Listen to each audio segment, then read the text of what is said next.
Hey guys, what's going on? Brent Sibley Dolman, accident injury attorneys, and it's Christmas Eve.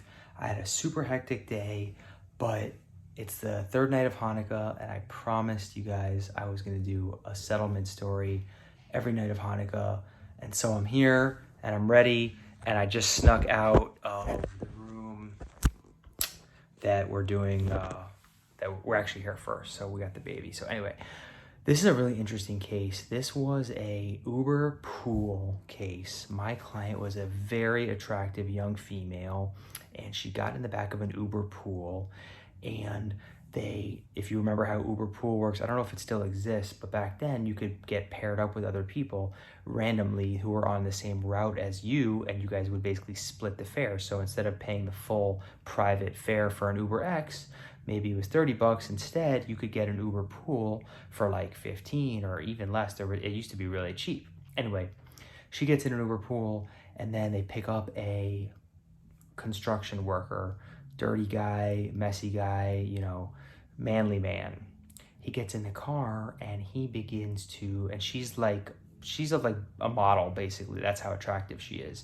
He gets in the car and he starts flirting with her, and he gets very aggressive with her, and he doesn't actually touch her, but he gets aroused, and he allegedly pulls his private parts out and begins to,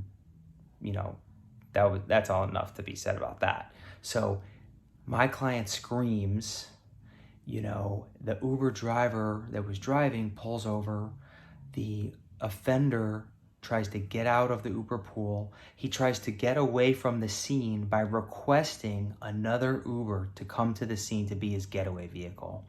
But the Uber driver in this vehicle pulled over, called the police. Police came, they arrested him, and I brought a claim against Uber on behalf of my client because, and I talked to a bunch of attorneys about this. They all thought I was crazy, but at the time I had done the research, and Uber had been getting several reports that this kind of thing was happening around the country.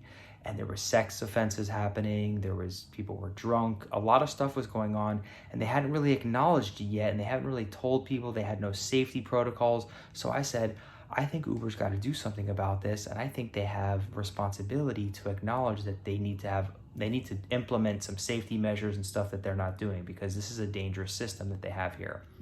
So I brought the case against Uber, and lo and behold, we were able to, bring the lawsuit, and what we got was we actually subpoenaed the body footage from the police officers that showed up to the scene, and it depicted the offender as a very aggressive guy, and it just really substantiated all of the claims that we were making. It showed that the guy was getting arrested. It showed how, I'm not going to say the things that he said on video, although I think I could release that footage. It's public record, that police footage, and it's actually very funny in a terrible way. But it shows him in a very aggressive manner, and it really substantiated the case a lot, and I think that made Uber want to settle the case.